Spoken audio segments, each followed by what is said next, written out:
Hi, welcome to my contribution to the Outcome Conference. Thank you, and I welcome you into my car where we're doing this because the sound is pretty good in here. And this way, I can let my kids run rampant in the house and not interrupt us as we talk about making your own rules, systems, and standards for product success. Before we begin, I want to thank Vinesh for inviting me and including me among an impressive list of speakers.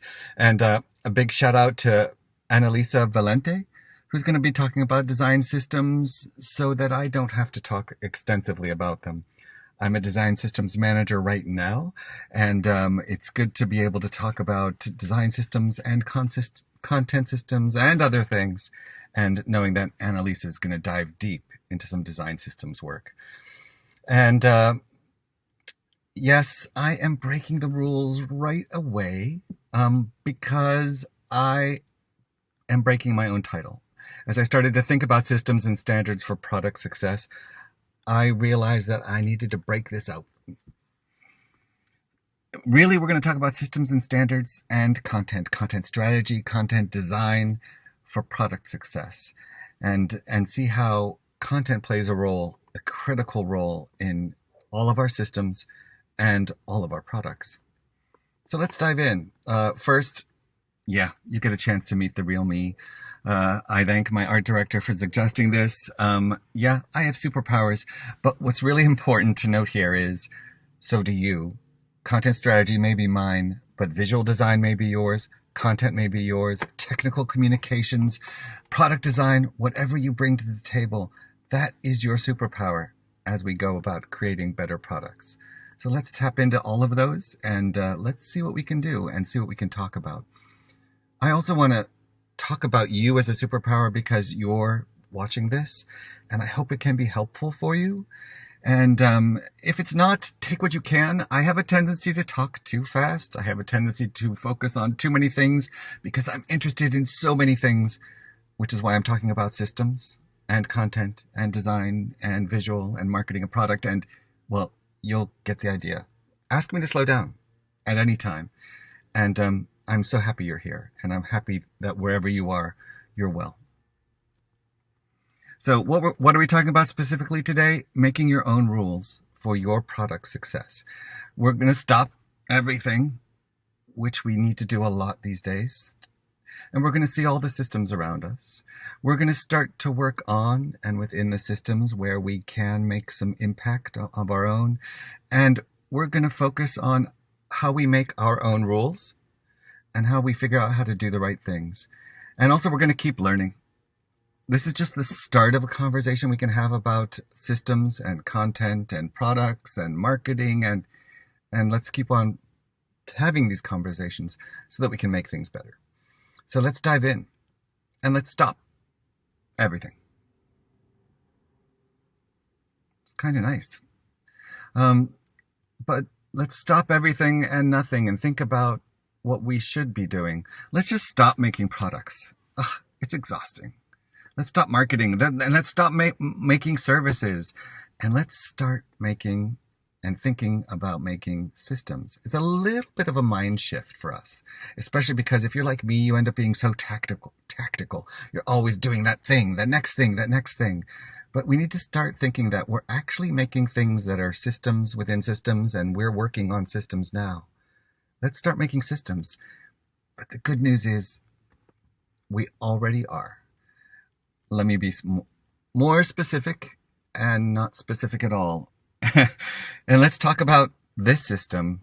You probably recognize it. I love this NASA image because it's what planetary geologists call the Earth-Moon system. Yes, this is the system that gives us things like tides and the appropriate gravitational pull and enables life to happen on life as we know it to happen on this, our planet.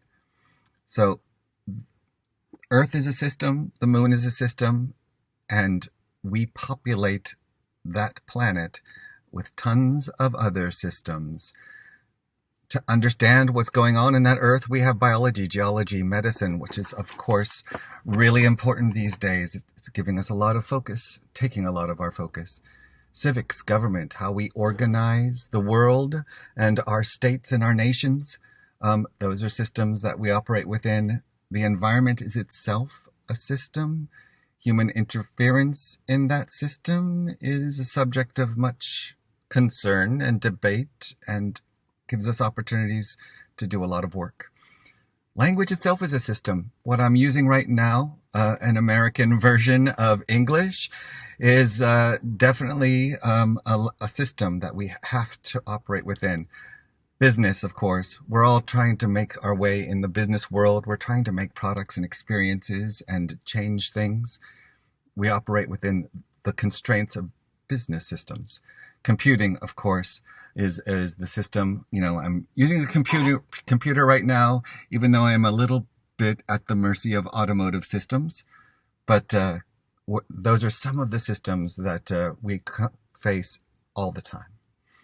So fortunately, I'm going to try to narrow down a little bit. We don't need to deal with all of those. Those are whole other different conferences. But I'm also not going to talk about content management systems. I don't want to talk about Drupal or WordPress or all of that other stuff. That's a whole nother subject. Yeah, we operate with those tools, but I'm also not going to talk about the other tools like software tools and hardware tools.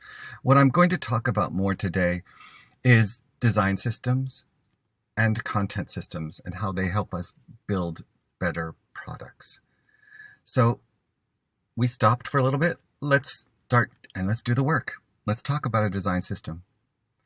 A design system, I believe that Annalisa spoke earlier today, and she's going to talk about design systems as a collection of patterns and components that designers, content designers, visual designers can all use to create products and marketing experiences, quite frankly, for our customers.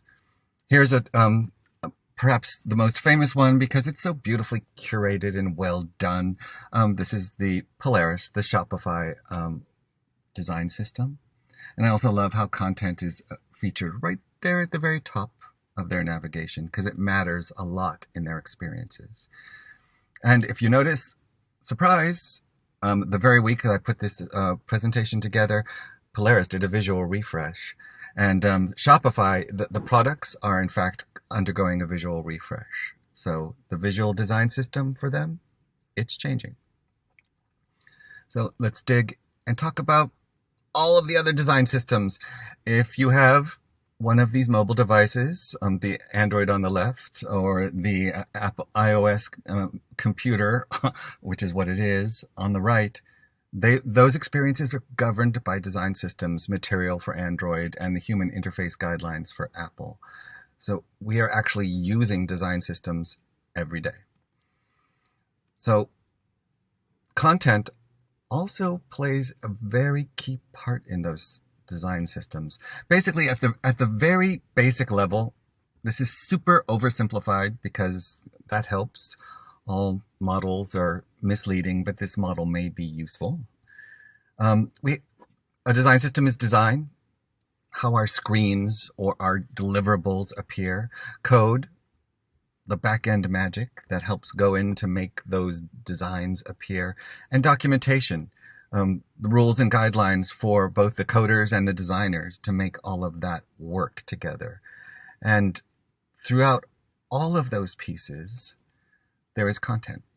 Content unites all of those things. Content design is a critical part of the design of our products. Many people actually say code is content, and that is certainly true on certain levels. And documentation is expressed through content. So of course, that's a key part that is dependent on content. So let's talk about how content appears in content design systems.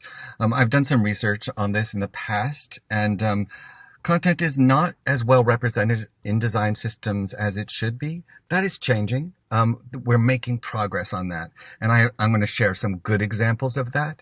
And also, there's opportunities for us to do more. As you're looking at these inspirations for things that content can offer a design system, please don't be overwhelmed. I'm going to throw a lot of stuff at you. Take of it what you can do. I am notorious for giving you long lists of things you can do. You prioritize all of these lists. Remember, you're the one making the rules. So what I would love to see more in content as far as in design systems, is content represented at all, whether it's called editorial, writing, content strategy, it should be there. Every product needs some editorial style guide to guide that content and the basic mechanics of using the language. Voice and tone. What is your brand as it appears in language? That needs to be spelled out. It's also really helpful to have real components, real content in components and patterns, because that helps tell the story about how to use that component and pattern. And it's also acid tests the component and pattern. Nothing can break a design better than a content use case that has not been considered adequately by the design team. So real content is really critical in helping connect those dots. It would also be great to see more content patterns or types. This is those reusable content things that content designers and strategists have to do over and over again, such as error messages, emails. We need guidelines for how to do those things, repeatable processes to do those more efficiently and more effectively. You know, something that's missing in a lot of design systems is brand guidelines, and this is often a result of the disconnect organizationally between product and marketing. Often the marketing folks will have their own brand guidelines somewhere else. That's okay. It would be nice to have these worlds start to come together. A design system is an opportunity for that to happen more. I think especially as far as voice and tone goes, there's some good progress on bringing those languages together. I'd love to see more. So let's look at some examples of content as a thing. Adobe, about a year and a half ago now, introduced their Spectrum design system. This is a system that's meant to inform all of the Adobe products. And what's exciting about this is at launch, they included content design, and they actually had a lead content designer participate in this. And you can see the content is represented right there on the left navigation. The Atlassian design system was redesigned in 2020, and look, they already are doing what I asked for. They put brand right up there in the navigation, but also content is there as well. And content has been a critical part of their redesign. And this is a design system you may not have heard of. This is the Huddle design system. Huddle is a video platform so that teams can analyze their team's performance. So uniform as in sports uniform, and uniform experiences. That's the name of their system. Clever, hey? And I love that they include really good, really clear content guidelines throughout their system. And they just call them out as words. I love the simplicity of that. They do a very good job. So editorial style guide, there are some basics, mechanics of language that we need to make sure are done correctly for your organization. You're the ones making the rules about these things, and make sure that they're rules that the entire organization can help contribute to and build for you. We'll talk more about that in a bit. Here's from the Intuit content design system. We have simple style guidelines that are just presented as style, and have broken them down into 4 areas: formatting, numbers, principles, punctuation. A lot of basics, but there's a lot of questions that need to be answered for these things. Folks should be familiar with the MailChimp Content Style Guide. It's open source. You can use it. Occasionally give them credit for using it. In developing the Intuit Content Design Style Guide, we actually were very thoughtful about learning from the MailChimp Content Style Guide. So it is definitely a good resource you should be aware of. And Content Design London has been working on its readability guidelines, an evidence-based system of understanding language as it appears actually in a lot of UK experiences, but they actually have a bold vision of making this sort of a universal style guide. Voice and tone examples. Here's some examples. Remember, voice and tone is actually a system. So when we're talking about systems within systems, voice and tone is actually a system within the system of the design system. But I love the way Spotify expresses their voice. I actually saw this just recently. It's very clear. It's very scannable. It's very actionable. A writer who needs to write in the Spotify voice can learn about this right away and make it work for them. We also have Shopify, once again, their voice and tone spelled out very clearly. Farther down this page, if you actually scrolled down on their design system site, on the Polaris site, you would see lots of great examples and ways that this voice and tone manifests itself in their product and marketing experiences. The Intuit voice system is fascinating because there are disparate experiences within them. There's a business experience and a consumer's experience. They're different audiences. They have different linguistic needs. QuickBooks is the accounting product. TurboTax is for the consumer who needs to do their taxes in the US and Canada. And these are different ways of speaking to people, but all throughout them, to unify this, Intuit has arrived at these three principles, these three attributes of how we appear in language. We are always inspiring. We're always perceptive. We're always personable. And then there's the overlaps of being proactive and a champion for the customer, and then being empowering to get people through the experience of taxes so they can go on with their lives. This plays out in the content design system for Intuit in a series of writing guidelines. What does it mean to write for Mint? What does it mean to write for QuickBooks? What does it mean to write for TurboTax? Interestingly, as more brands come into the Intuit portfolio, this system is going to grow and evolve in a fascinating way. Credit Karma has a different voice and tone than Mint or QuickBooks or TurboTax. How is that going to fit within the Intuit brands? More to come, more to be explored there. Another thing that we would love to see in more design systems is real content and components and patterns. I used two examples from QuickBooks here because they're part of the help ecosystem. Again, our experiences, what we put forward for customers, are systems within systems. And the help or customer support experience is an important one. Here's an example of the help flyout. This is what happens when you click that question mark button in the upper right of any of the screens. Or if you trigger more contextual help within the experience, this is the flyout and what that looks like and how the language appears with that. If this were presented as many patterns and components are in lorem ipsum, this would make almost no sense. But here you can clearly see how the language works, how the content in these patterns and components work. But also let's talk about the content patterns themselves. We need repeatable approaches to recurring content design work. We can't be reinventing the content design wheel every time we need to write an email, for instance. I love that Intuit has identified organizationally across their brands addresses, bad news, blog posts, emails, errors, guided tours, which is very interesting. Those are the ways we introduce new product features. We have Intuit-wide approaches to how the content works in such things. And of course, help content.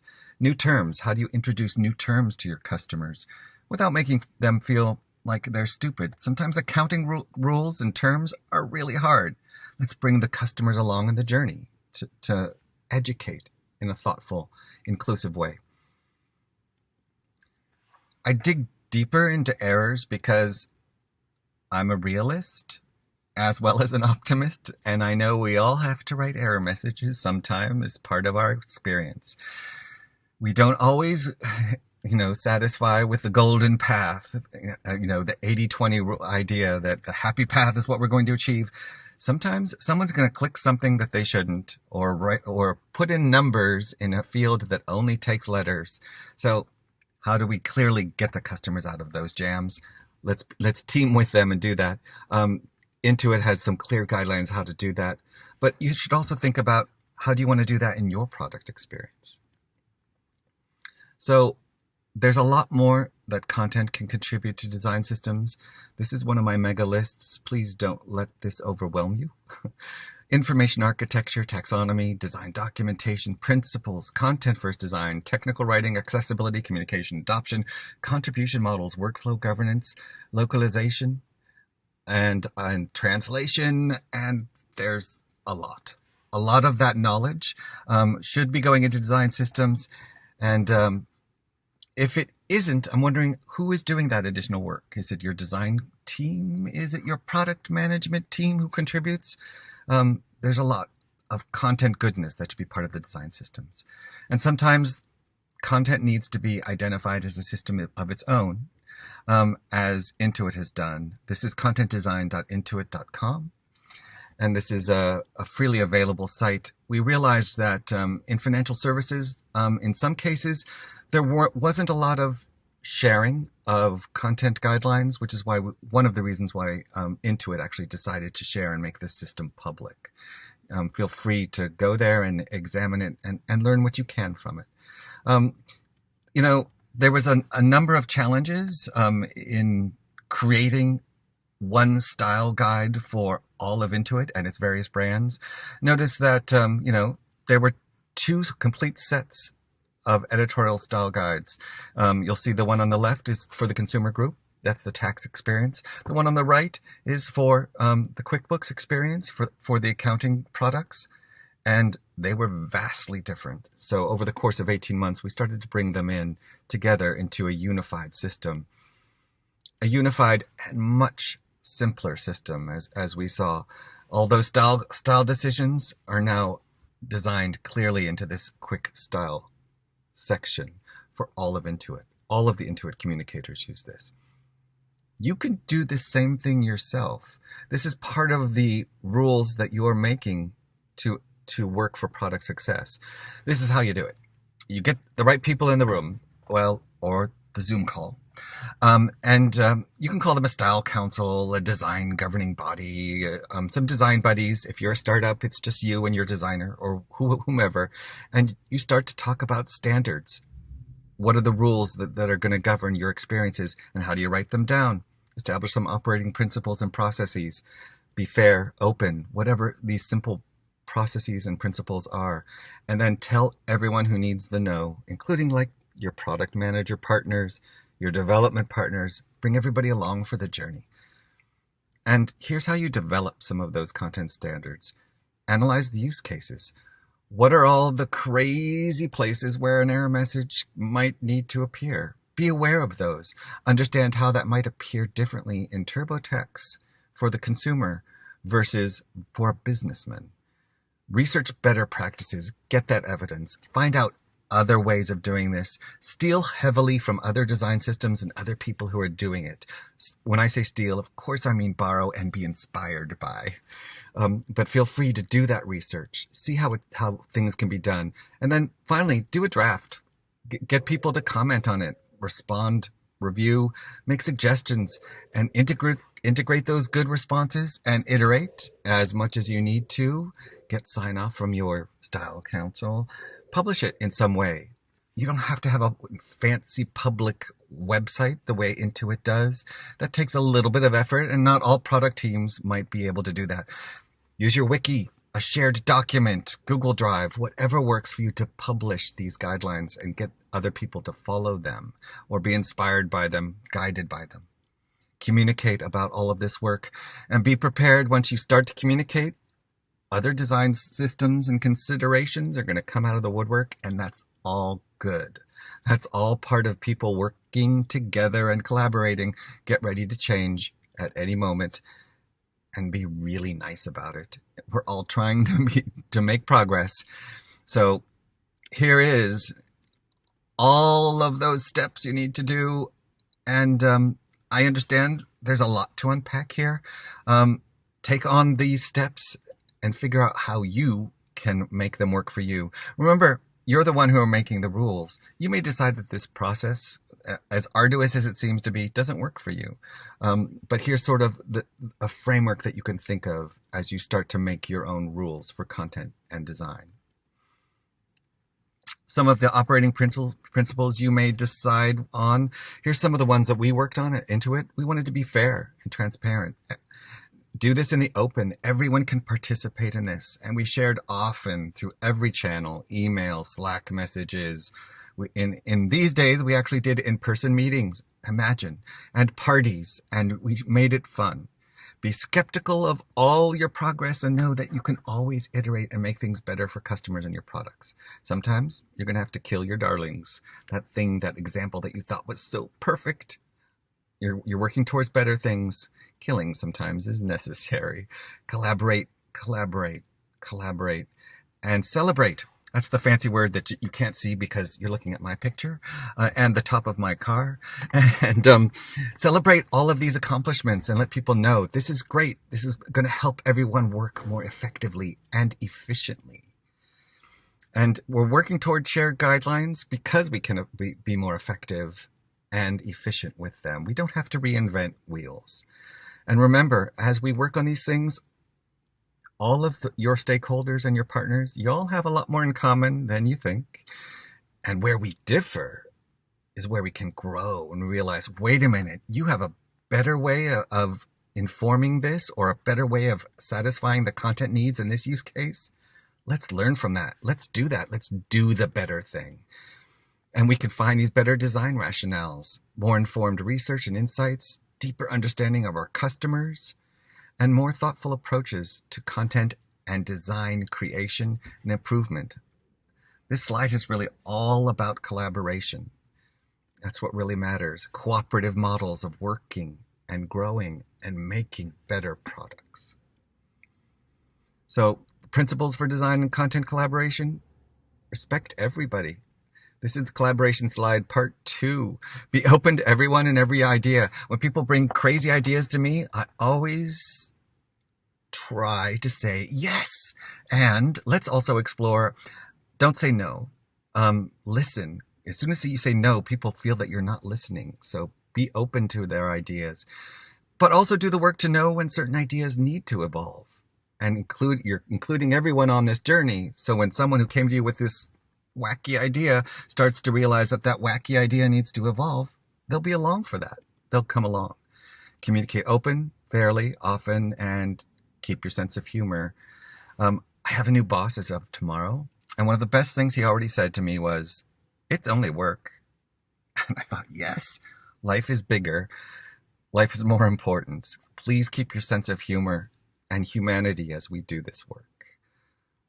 And let's talk about focusing this work. I just gave you a whole bunch of stuff and frameworks that you can start to use as you make rules for your product success. Let's talk about focusing the effort. It's all about you, sort of. Through all this, you are making your own rules. Well, of course, you have a team, stakeholders, customers, the market, your engineering partners, product management above them. How do you make sure that you're doing the right thing on this? In addition to listening to all of those people and following some of the processes that we talked about, you're going to use your systems thinking skills. Whatever they are, just being aware that you're operating within systems.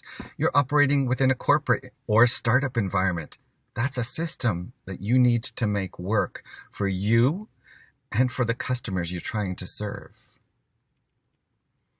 So, also be aware, and I mentioned this a little bit earlier, about the happy path.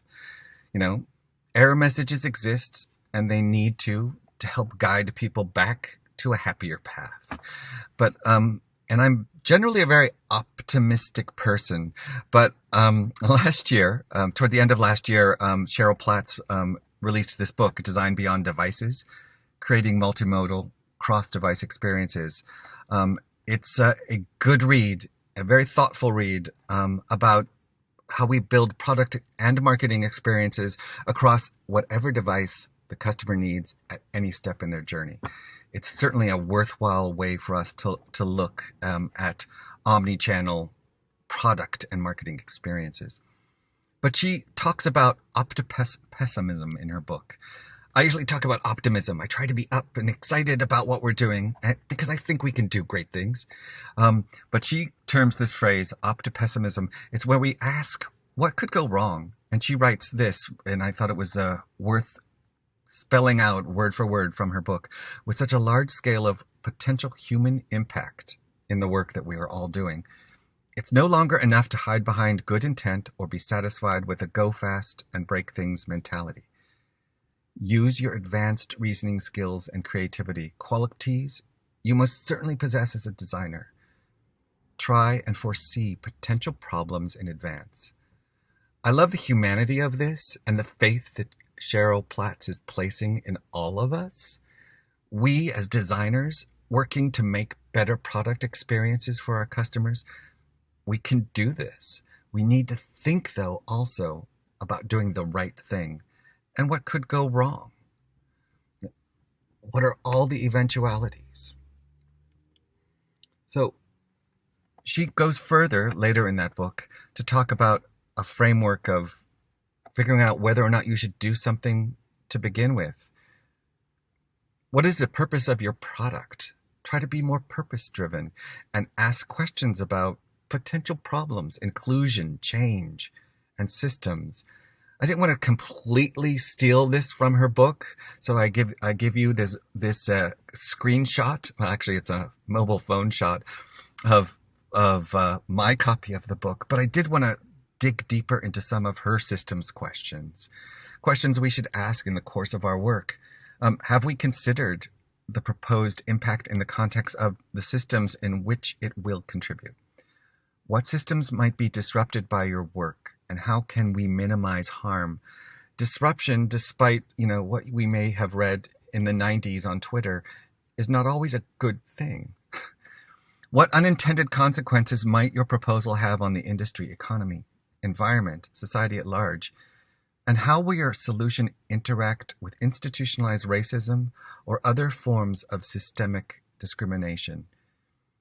These discrimination is actually systematized in many subtle ways across our systems.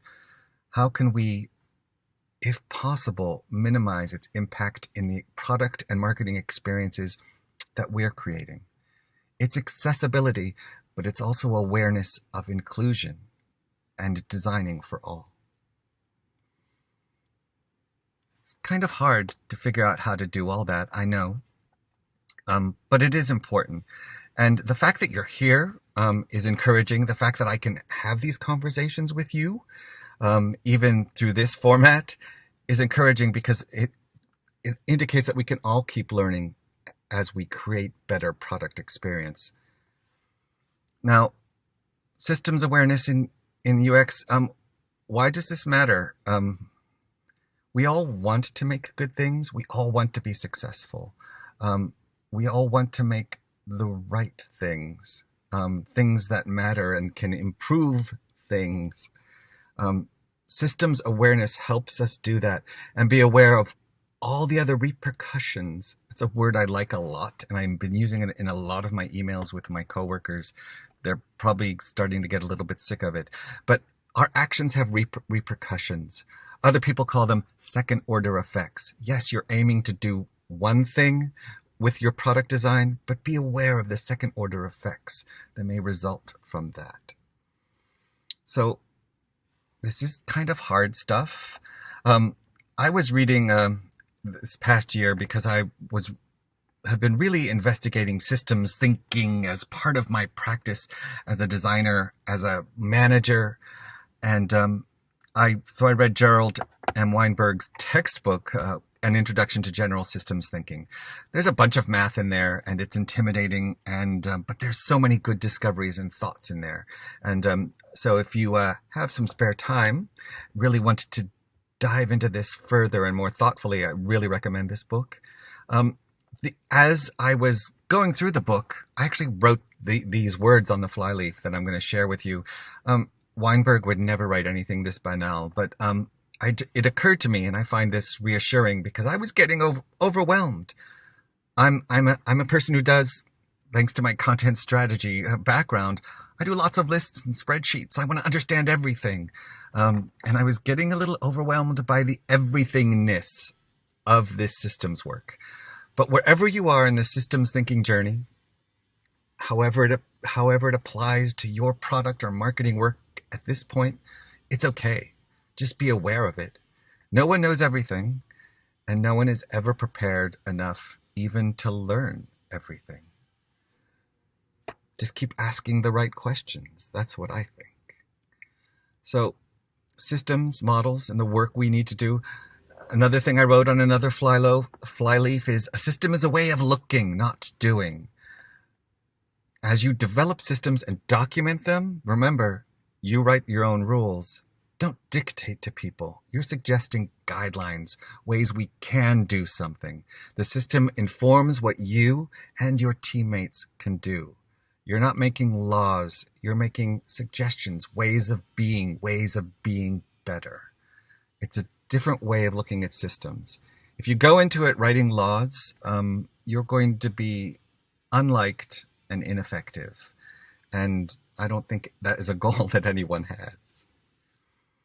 Also, within his book, Weinberg writes, the world is one whole.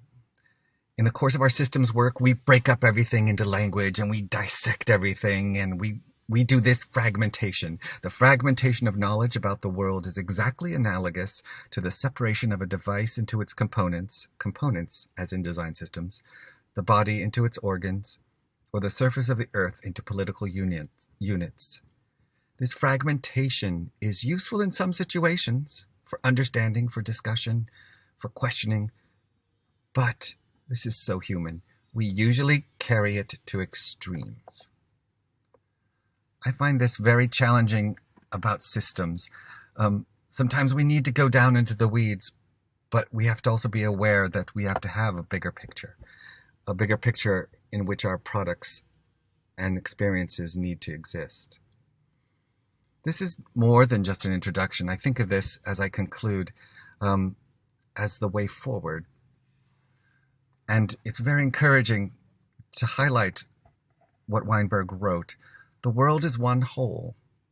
We're all working in that one system. And we all want to do great things. We all want product and marketing success and personal success for us and our peers. And be aware that we're all working together to make some things better right here in this system. Thank you very much for your time. I'm glad you're well. Stay safe. Hello, Michael. Thank you so much for this amazing talk that brings so many different aspects of our work together. You talk about design, systems, content, and the learning and the models that can shape our work and our deliverables. I'm so excited to hear your thoughts, and I have so many questions. So to get started, I'll just start. I mean, your statement for breaking our own rule will stay in my mind for a while. Okay, I'll come to it in a while. Okay, so to begin with, I'm just curious to know that I have seen organizations of all size are beginning to understand and discuss design systems, even if they are not doing it actively. So how do they get started? What triggers them to make it operationalized beyond their conference rooms? Right. I've even seen some startups make the first steps into design systems with their two-person design teams. When they realize, as soon as they have two people, that's two people making decisions that they somehow need to share.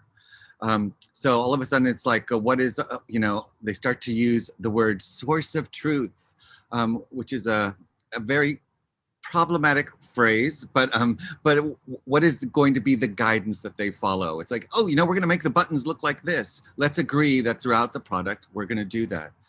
And then, so they basically, that starts on a very small level with small organizations. With big organizations, and this is what happened even at our Intuit, the Intuit organization that I'm in now. A while back, they realized that they were not cohesive and consistent in their experience, and they realized they needed that rigor. So they took the time and effort to start to systematize how the products were going to appear to the world. So even after existing for some 30 years, they realized it was time to develop a design system. Beautiful.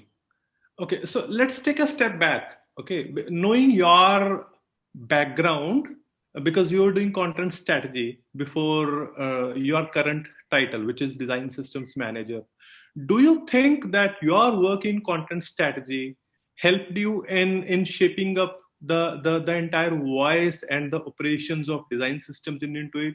Because in a way, we as content practitioners are in the habit of picking up the right petals at the right time to ask tough questions to everybody around us who impact our work.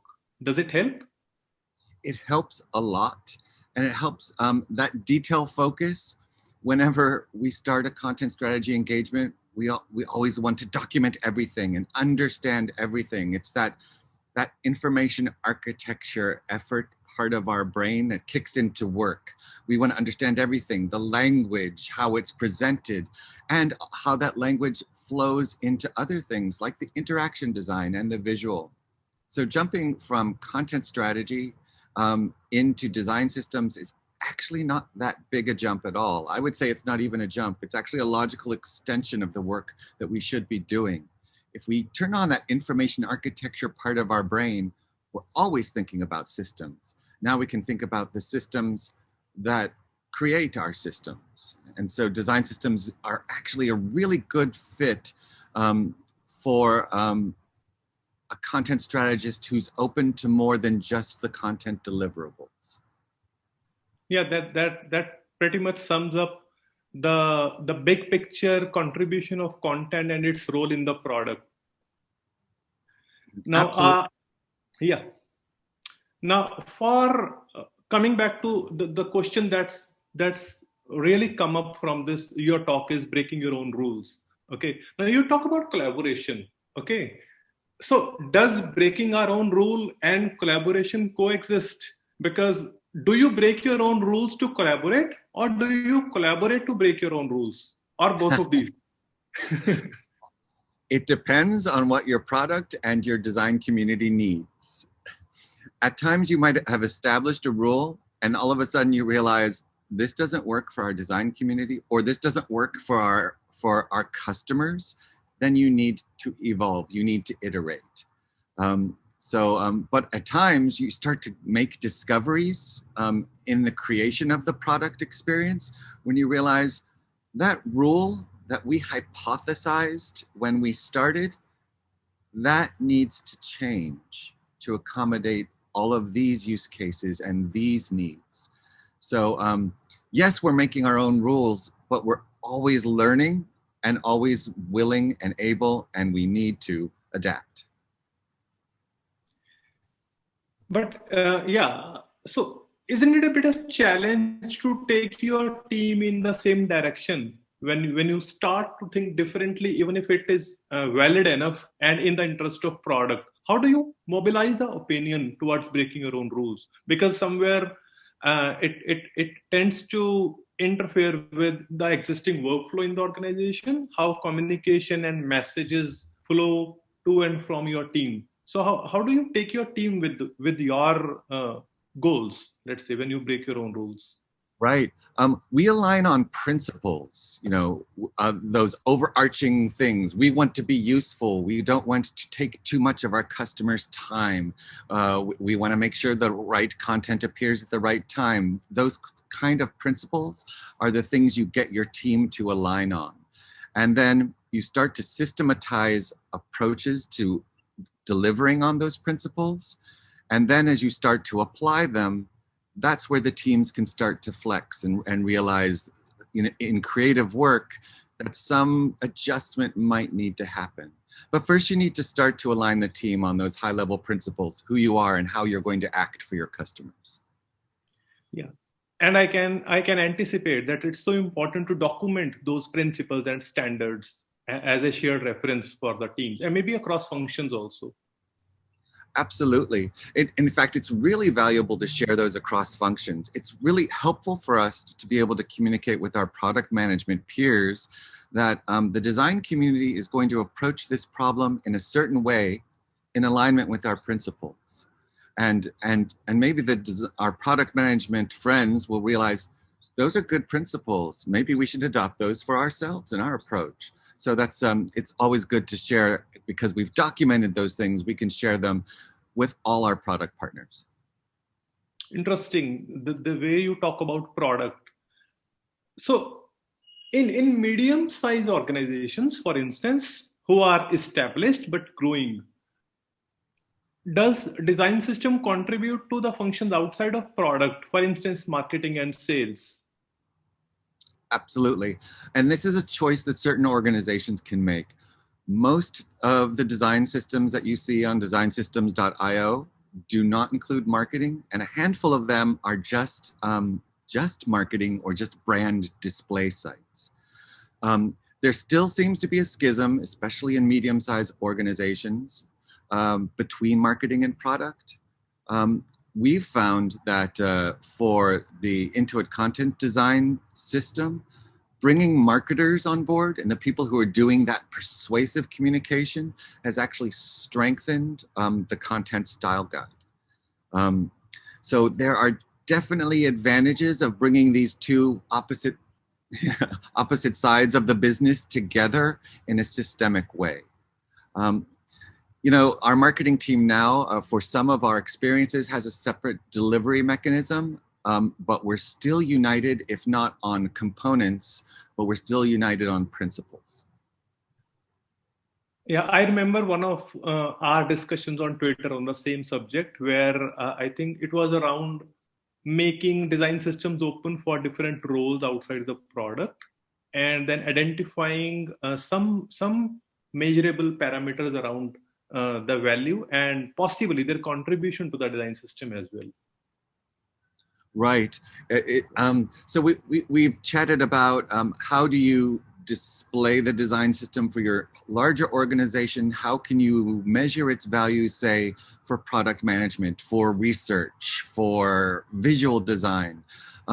It's interesting. I don't know of any organizations who do that systemically. So much of the design system work gets consumed. They're usually smaller teams within larger teams. Sometimes these design system teams are one or two people serving a community of designers.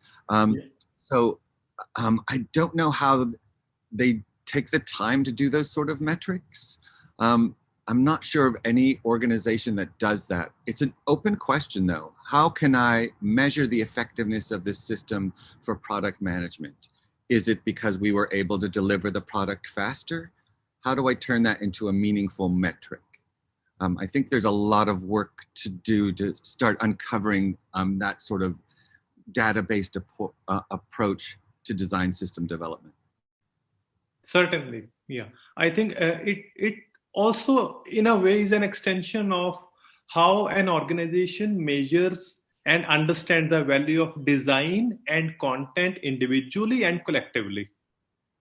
Because yes. these two parameters will play a role in defining the ultimate value of design systems over a period of time. Okay, and it's interesting the way you talked about faster. Okay, now I also saw that you talked about system thinking and the system thinking way of designing and delivering products. Okay, so in my recent conversation with a couple of design leaders or industry leaders in tech, I could sense that although system thinking strikes a chord with them, okay, it tends to dilute the velocity in their ops because you are thinking about big things.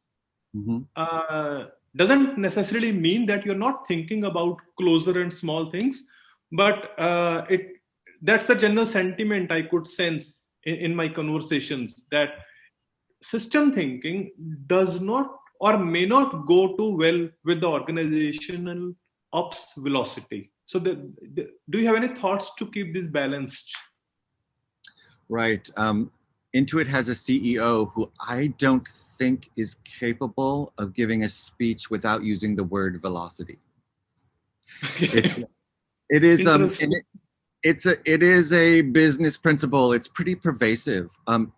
It's very challenging to be able to make the time to do the systems thinking.